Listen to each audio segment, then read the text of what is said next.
Question देखते हैं 3 number. Present age of father is 13 year more than twice that his son. क्या कह रहा है कि किसी प्रेजेंट एज फादर का वो क्या है 30 year more than twice that of his son.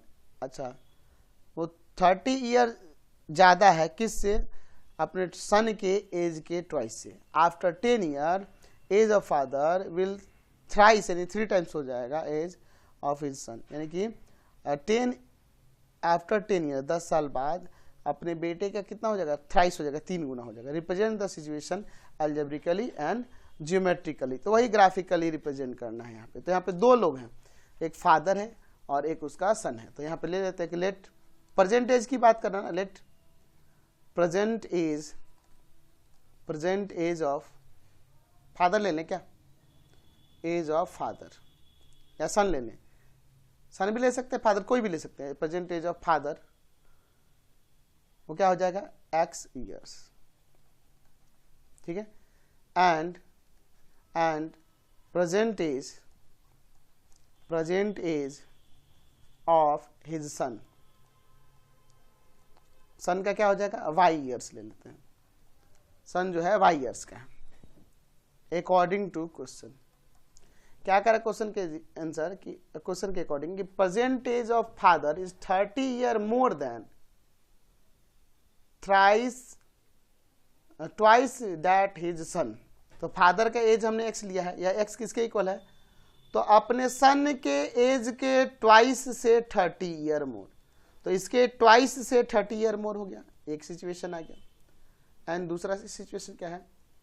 क्या कह रहा है कि after 10 year the age of the father will thrice the age of his son. अच्छा, 10 ईयर लेटर, तो जब 10 ईयर लेटर की बात करेंगे तो 10 ईयर लेटर फादर भी 10 साल और बड़ा हो जाएगा और सन भी 10 साल और बड़ा हो जाएगा। तो ये जो फादर है अपने सन का एज का थ्राइस हो जा रहा है, 3 से गुना कर दिया। 10 ईयर लेटर 10 साल, इसका भी एज बढ़ जाएगा, इसका भी, क्योंकि परसेंटेज x एंड y है, तो 10 ईयर लेटर x प्लस 10 और y प्लस 10 हो जाएगा। और उस समय ये फादर का जो एज है अपने सन के एज का थ्राइस हो जाता है। इसको थोड़ा सॉल्व कर देते हैं। 3y प्लस का 30, ये 10 जाके उधर सब्ट्रैक्ट कर लेंगे, तो x इक्वल टू में 3y प्लस का 20, ये दूसरा सिचुएशन आ गया। तो ये जो हमने देखा ये कैसे रिप्रेजेंटेशन था? एल्जेब्रिकली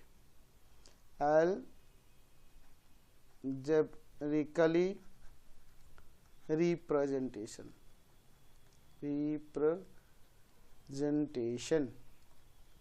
अब हमें क्या करना है? इसका ग्राफिकली भी ज्योमेट्रिकली भी दिखाना है। जियोमेट्रिकली रिप्रेजेंटेशन देखते हैं। चलिए इसका ज्योमेट्रिकली रिप्रेजेंटेशन यानी कि ग्राफिकली रिप्रेजेंटेशन देख लेते हैं। तो दोनों इक्वेशन से लेंगे। फ्रॉम इक्वेशन फर्स्ट वह था x इक्वल टू में 2y प्लस का 30, तो इसके 2 सॉल्यूशन कम से कम निकाले होंगे।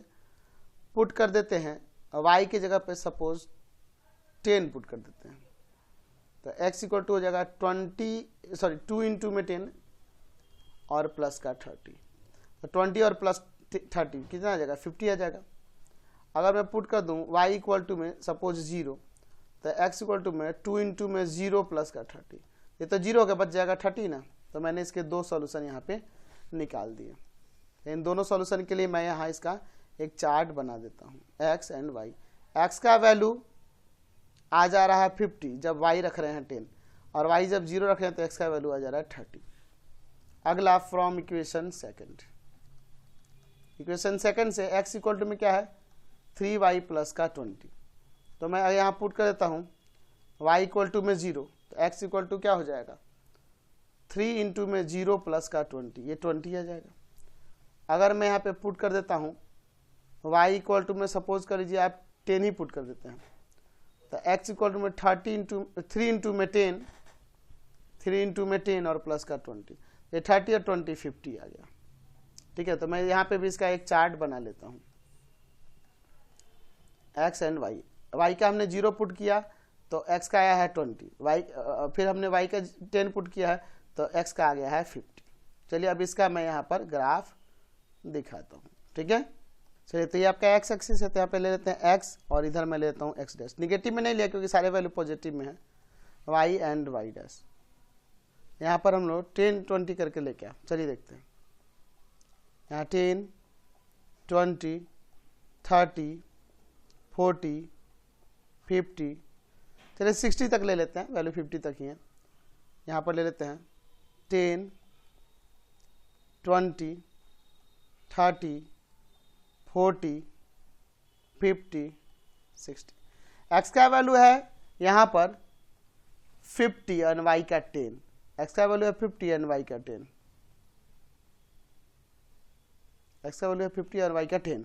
चलिए, तो ये 50 और 10 हो जाएगा। दूसरा है एक्स का वैल्यू है 30 एंड वाई का 0। एक्स का 30 है और वाई का 0, यही हो जाएगा 30 एंड 0।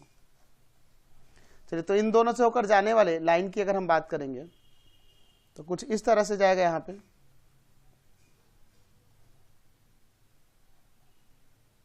ठीक है, ऐसे ही ना जाएगा जी। इसका मैं यहाँ इक्वेशन लिख दूंगा। क्या था इक्वेशन?